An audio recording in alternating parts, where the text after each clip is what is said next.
Friends, இன்னைக்கு நம்ம வீடியோல என்ன பார்க்க போறோம்னா பார்பிக்யூ சிக்கன் எப்படி செய்யறதுன்னு தான் பார்க்க போறோம். இப்போ வாங்க நம்ம வீடியோக்குள்ள போலாம். பார்பிக்யூ செய்யறதுக்காக 5 கிலோ சிக்கன் எடுத்திருக்கேன். இதை இந்த சென்டர் பிளேஸ்ல மட்டும் கொஞ்சம் கட் பண்ணி எடுத்திருக்கேன். எல்லா சிக்கனையும் இது மாதிரி கட் பண்ணி எடுத்துக்கோங்க. இப்போ பார்பிக்யூ சிக்கன் செய்யறதுக்காக 2 மேரினேஷன் பண்ண வேண்டியது இருக்கும். அதுக்கு ஃபர்ஸ்ட் மேரினேஷனுக்கு 2 டேபிள் ஸ்பூன் அளவுக்கு சோயா சாஸ் ஆட் பண்ணிக்கிறேன். கூட 1 கப் அளவுக்கு ஜிஞ்சர் கார்லிக் பேஸ்ட் ஆட் பண்ணிக்கிறேன். 2 கப் அளவுக்கு தயிர் ஊற்றிக்கிறேன்.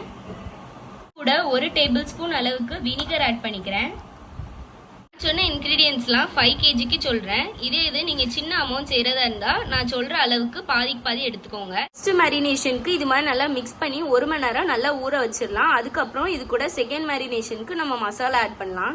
செகண்ட் மேரினேஷனுக்காக 4 டீஸ்பூன் அளவுக்கு மஞ்சள் தூள் எடுத்திருக்கேன். 6 டேபிள் ஸ்பூன் அளவுக்கு red chilli powder, 1 table spoon அளவுக்கு சிக்கன் மசாலா ஆட் பண்ணிக்கலாம்.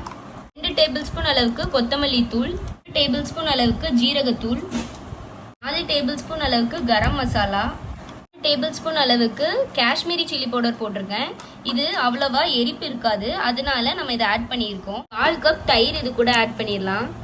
1/4 கப் குக்கிங் ஆயில், இது என்னன்னாலும் ஆட் பண்ணிக்கலாம். நம்ம தயிரும் எண்ணெயும் போட்டு நல்லா மிக்ஸ் பண்ண பிற்பாடு இந்த மாதிரி மசாலா ரெடி ஆயிரும்.